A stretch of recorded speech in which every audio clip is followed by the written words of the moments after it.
यहाँ से जा रही हूँ, अब मेरी जगह नुकसान आएगा। एक सेठ से लक्ष्मी जी रूठ गई, जाते हुए बोली मैं यहाँ से जा रही हूँ, अब मेरी जगह नुकसान आएगा, तैयार रहना, और अगर तुम जाते जाते मुझसे कुछ मांगना चाहते हो तो बोलो।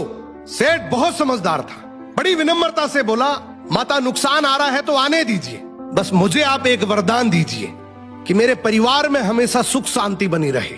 लक्ष्मी जी मुस्कुराई, तथास्तु कहा और वहां से चली गई। अब उस सेठ की 4 बहुएं थी। कुछ दिनों बाद सबसे छोटी बहू खिचड़ी बना रही थी। उसने खिचड़ी में नमक डाला और अपने काम में व्यस्त हो गई। तभी दूसरी बहू आई और उसने खिचड़ी को बिना चखे ही और नमक डाल दिया और वो भी अपने काम में व्यस्त हो गई। ऐसे एक एक करते तीसरी और चौथी बाकी की 2 बहुएं भी आई, उन्होंने भी खिचड़ी को बिना चखे ही उसमें नमक डाल दिया। अब रात को सबसे पहले सेठ खाना खाने बैठा। जैसे ही उसने खिचड़ी का एक चम्मच लिया, उसे महसूस हो गया कि इसमें बहुत ज्यादा नमक है, और सेठ जी तुरंत समझ गए कि नुकसान आ चुका है। किसी से कुछ नहीं कहा, चुपचाप खिचड़ी खाई और चला गया। अब सेठ के बाद खाना खाने की बारी आई सबसे बड़े बेटे की। बेटे ने खिचड़ी का एक निवाला लिया। उसने परिवार वालों से पूछा, पिताजी ने खाना खा लिया? उन्होंने कुछ कहा? तो बाकी सबने जवाब दिया, हाँ पिताजी ने तो खाना खा लिया, लेकिन किसी से कुछ नहीं कहा। तो बड़े बेटे ने भी चुपचाप खिचड़ी खाई और चला गया।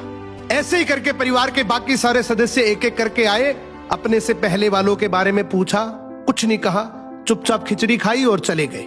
अब रात को सेठ जी सो रहे थे, सपने में नुकसान आया और हाथ जोड़कर बोला, भाई मैं यहां से जा रहा हूं, मैं यहां नहीं रह सकता। तो सेठ जी ने पूछा, क्यों, क्या हो गया? नुकसान बोला, तुम सबने मिलकर 1 किलो नमक खा लिया, पर मजाल है कोई किसी पर नहीं चिल्लाया, किसी ने गुस्सा नहीं किया, सब शांत रहे। अब जिस परिवार में इतनी सुख शांति हो, आपस में इतना प्यार हो, वहां पर मैं नहीं रह सकता।